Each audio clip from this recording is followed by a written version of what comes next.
हरे कृष्णा राधे राधे। आपका स्वागत है आपके अपने चैनल राधा कृष्ण लीला में। आज हम आपको सुनाएंगे पूर्णिमा व्रत कथा।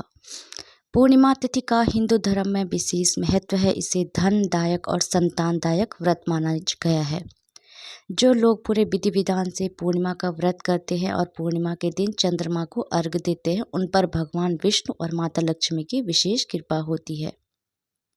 द्वापर युग में एक समय की बात है कि यशोदा जी कृष्ण से कहा, हे कृष्ण, तुम सारे संसार के उत्पन्न करता, पोषण तथा उसके सहार करता हो। आज कोई ऐसा व्रत मुझसे कहो जिसके करने से मृत्युलोक में स्त्रियों को विधवा होने का भय ना रहे तथा यह व्रत सभी मनुष्यों की मनोकामना पूर्ण करने वाला हो। श्री कृष्ण कहने लगे, हे माता, तुमने अति सुंदर प्रश्न किया है। मैं तुमसे ऐसे ही व्रत को सविस्तार कहता हूँ। सौभाग्य की प्राप्ति के लिए स्त्रियों को त्रयोदशी अर्थात 32 पूर्णिमाओं का व्रत करना चाहिए। इस व्रत को करने से स्त्रियों को सौभाग्य संपत्ति मिलती है। यह व्रत अचल सौभाग्य को देने वाला है और भगवान शंकर के प्रति मनुष्य मात्र की भक्ति को बढ़ाने वाला है। यशोदा जी कहने लगी, कृष्ण, सर्वप्रथम इस व्रत को मृत्युलोक में किसने किया था, इसके विषय में विस्तार पूर्वक सुनो। श्री कृष्ण जी कहने लगे कि इस भूमंडल पर एक अत्यंत प्रसिद्ध राजा चंद्रहास से पालित अनेक प्रकार के रत्नों से परिपूर्ण कातिका नाम की एक नगरी थी। वहाँ धनेश्वर नाम का एक ब्राह्मण था और उसकी स्त्री अति सुशील रूपवती थी। दोनों ही उस नगरी में बड़े प्रेम से साथ रहते थे। घर में धन धान्य आदि की कोई कमी नहीं थी। उनको एक बड़ा दुख था, उनकी कोई संतान नहीं थी, जिस वजह से वह बहुत दुखी रहते थे। एक दिन बड़ा तपस्वी योगी उस नगरी में आया। वह योगी बाकी सभी घरों से भिक्षा मांगकर भोजन किया करता था, लेकिन उस ब्राह्मण के घर से भिक्षा नहीं मांगा करता था। एक दिन योगी गंगा किनारे भिक्षा मांगकर प्रेम पूर्वक खा रहा था कि धनेश्वर ने योगी को यह सब करते देख लिया। यह कार्य किसी प्रकार से देख लिया। अपनी भिक्षा अनादर से दुखी होकर धनेश्वर योगी से बोले, और सभी घरों से भिक्षा लेते हैं परंतु मेरे घर की भिक्षा कभी भी नहीं लेते, इसका कारण क्या है? योगी कहने लगा कि आपके धर्म हमें इस बात की आज्ञा नहीं देता है, क्योंकि अभी आप गृहस्थ जीवन में एक सुख से वंचित हैं। आपके घर संतान होने पर मैं आपके घर से भी भिक्षा अवश्य लूँगा। उन्होंने कहा कि जिसे संतान नहीं है उसके घर से भिक्षा लेने से मेरे भी पतित हो जाने का भय है। धनेश्वर यह सब बात सुनकर बहुत दुखी हुआ और हाथ जोड़कर योगी के पैरों पर गिर पड़ा तथा दुखी मन से कहने लगा कि आप मुझे संतान प्राप्ति का उपाय बताइए। आप सर्वज्ञ हैं, मुझ पर अवश्य ही यह कृपा कीजिए। धन की मेरे घर में कोई कमी नहीं है, लेकिन मैं संतान न होने के कारण अत्यंत दुखी हूँ। आप मेरे इस दुख का हरण कीजिए। यह सुनकर योगी कहने लगे, तुम चंडी की आराधना करो। घर पहुंचकर उन्होंने यह सारी बात अपनी पत्नी को बताई और खुद वन में चला गया। वन में पहुंचकर उसने चंडी की आराधना की और उपवास किया। चंडी ने 16 दिन उसको सपने में दर्शन दिए और कहा कि हे धनेश्वर, जा तेरे पुत्र होगा, लेकिन उसकी आयु सिर्फ 16 वर्ष होगी। 16 वर्ष की आयु में ही उसकी मृत्यु हो जाएगी। अगर तुम दोनों स्त्री और पुरुष 32 पूर्णिमाओं को व्रत करोगे तो यह दीर्घ आयु हो जाएगा। जितनी तुम्हारी सामर्थ्य हो उतने चाहे दिए जलाकर शिव जी का पूजन करना, लेकिन पूर्णमासी 32 ही होनी चाहिए। सुबह होते ही तुम्हें इस स्थान के पास एक आम का पेड़ दिखाई देगा। उस पर चढ़कर एक फल तोड़कर अपने घर ले जाना। अपनी स्त्री का इस बारे में बताना। सुबह स्नान होने के बाद वह स्वच्छ होकर शंकर जी का ध्यान करके उस फल को खा ले। तब शंकर भगवान की कृपा से उसको गर्भ हो जाएगा। जब ब्राह्मण सुबह उठा तो उसे उस स्थान पर आम का एक पेड़ दिखाई दिया और उसे फल तोड़ने के चढ़ा, लेकिन पेड़ पर चढ़ नहीं पा रहा था। यह देखकर उसे बड़ी चिंता हुई। उसने भगवान गणेश की उपासना की और कहा, हे दयानिधि, अपने भक्तों के विघ्नों का नाश करके उनके मंगल कार्य को करने वाले, दुष्ट का नाश करने वाले, रिद्धि सिद्धि देने वाले, आप मुझे इतना बल दे कि मैं अपनी मनोकामना पूरी कर सकूं। इसके बाद वह पेड़ से फल तोड़कर अपनी पत्नी के पास पहुंचा। उसकी पत्नी ने अपने पति के कहे अनुसार इस फल को खा लिया और वह गर्भवती हो गई। देवी की कृपा से उसे बहुत सुंदर पुत्र पैदा हुआ। उसका नाम उन्होंने देवीदास रखा। माता पिता के हर्ष और शोक के साथ वह बाल बढ़ने लगा। भगवान की कृपा से बालक बहुत ही सुंदर था, सुशील और पढ़ाई लिखाई में भी बहुत ही निपुण था। दुर्गा जी के कथा अनुसार उसकी माता से 32 पूर्णमासी का व्रत रखा। जैसे ही 16वां वर्ग लगा, दोनों पति पत्नी बहुत दुखी हुए, कहीं उनके पुत्र की मृत्यु न हो जाए। उन्होंने सोचा कि अगर उनके सामने यह सब हुआ तो वो कैसा देख पाएंगे।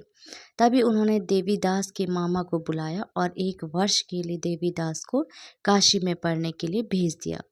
1 वर्ष बाद उसे वापस लेकर आ जाना। देवीदास अपने माता पिता के साथ एक घोड़े पर सवार होकर चल दिया। उसके मामा को यह भी बात पता ना थी। दोनों पति पत्नी से 32 पूर्णमासी का व्रत किया। दूसरी तरफ मामा और भांजा दोनों रात गुजारने के लिए रास्ते में एक गांव में रुके। उस दिन उस गांव में ब्राह्मण की कन्या का विवाह होने लगा। जिस धर्मशाली में वर और बारात से बाकी लोग रुके हुए थे, उसी धर्मशाला में देवीदास और उसका मामा ठहर गए। उधर कन्या को तेल आदि चढ़ने के बाद जब लग्न का समय आया तो वर की तबीयत खराब हो गई। वर के पिता ने अपने परिवार वालों से विचार विमर्श करके कहा कि वह देवीदास मेरे पुत्र जैसा ही है, मैं इसके साथ लगन करा दूं और बाद में बाकी सारे काम मेरे बेटे के साथ पूरे हो जाएंगे। ऐसे कहने के बाद वर के पिता देवीदास को मांगने के लिए उसके मामा के पास गए और उन्हें सारी बात बताई। मामा ने कहा कि कन्यादान में जो कुछ भी मिलेगा वो हमें दे दिया जाए। वर के पिता ने बात स्वीकार कर ली।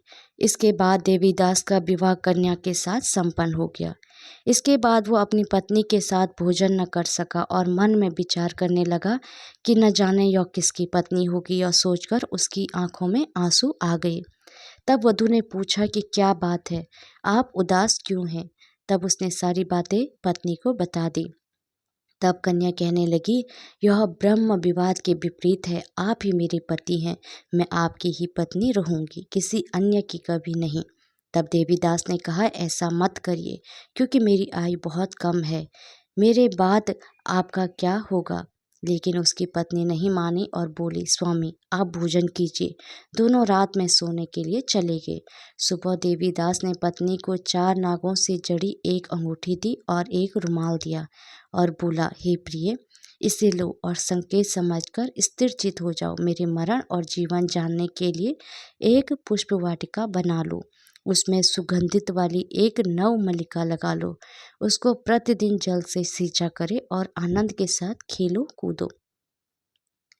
जिस समय और जिस दिन मेरा प्राण होगा उस दिन यह फूल सूख जाएंगे। जब यह फिर से हरे हो जाए तो जान लेना मैं जीवित हूँ। यह समझाकर वह वहाँ से चला गया। उसके बाद जब वर और बाकी बाराती मंडप में आए तो कन्या ने उसे देखकर कहा कि ये मेरा पति नहीं है, मेरे पति वह हैं जिनके साथ रात में मेरा विवाह हुआ, उसके साथ मेरा विवाह नहीं हुआ। अगर यह वही है तो यह बताइए कि मैंने इसके क्या दिया। साथ ही कन्यादान के समय वो आभूषण मिले उन्हें दिखाई। कन्या की ये सारी बातें सुनकर वह कहने लगा कि मैं यह सब नहीं जानता। इसके बाद सारी बारात भी अपमानित होकर लौट गई। भगवान कृष्ण बोले, हे माता, इस प्रकार देवीदास काशी चला गया। कुछ समय जब बीत गया तो एक सर्प उसको डसने के लिए वहां आया, लेकिन वह उसको काट नहीं पाया क्योंकि उसकी माता ने पहले ही 32 पूर्णिमा का व्रत कर लिया था। इसके बाद खुद काल वहां पहुंचा। भगवान की कृपा से तभी वहां माता पार्वती और भगवान गणेश आ गए। देवीदास को मूर्छित दशा में देखकर माता पार्वती ने भगवान शिव से प्रार्थना की, महाराज, इस बालक की माता ने पहले ही 32 पूर्णिमा के व्रत कर लिए हैं, आप इसको प्राण दे। भगवान शिव ने माता पार्वती के कहने पर उसे प्राण दान दिया। उधर उसकी पत्नी उसके काल की प्रतीक्षा कर रही थी। उसकी पत्नी ने जाकर देखा कि पुष्प और पत्र दोनों ही नहीं हैं, तो उसको बहुत आश्चर्य हुआ और जब उसने देखा कि पुष्प वाटिका फिर से हरी हो गई तो वह समझ गई कि उसका पति जिंदा हो गया है। उसके बाद वह बहुत ही प्रसन्न होकर अपने पिता से कहने लगी कि मेरे पति जीवित हैं, उनको ढूंढिए। जब 16 वर्ष व्यतीत हो गया तो देवीदास भी अपने मामा के साथ काशी चल दिया। इधर उसकी पत्नी के परिवार वाले उन्हें ढूंढने के लिए जा ही रहे थे कि उन्होंने देखा कि देवीदास और उसका मामा उधर ही आ रहे हैं। उसको देखकर उनके ससुर बहुत प्रसन्न हुए और उसे अपने घर ले आए। वहाँ सारा वगर इकट्ठा हो गया और कन्या ने भी उसे पहचान लिया। देवीदास ने इसके बाद अपनी पत्नी और मामा को लेकर वहाँ से चल दिया। उसके ससुर ने भी उसे बहुत धन दहेज दिया। जब वो अपने घर की तरफ चल रहा था तो उसके माता पिता को लोगों ने खबर कर दी, तुम्हारा पुत्र देवीदास अपनी पत्नी और मामा के साथ आ रहा है।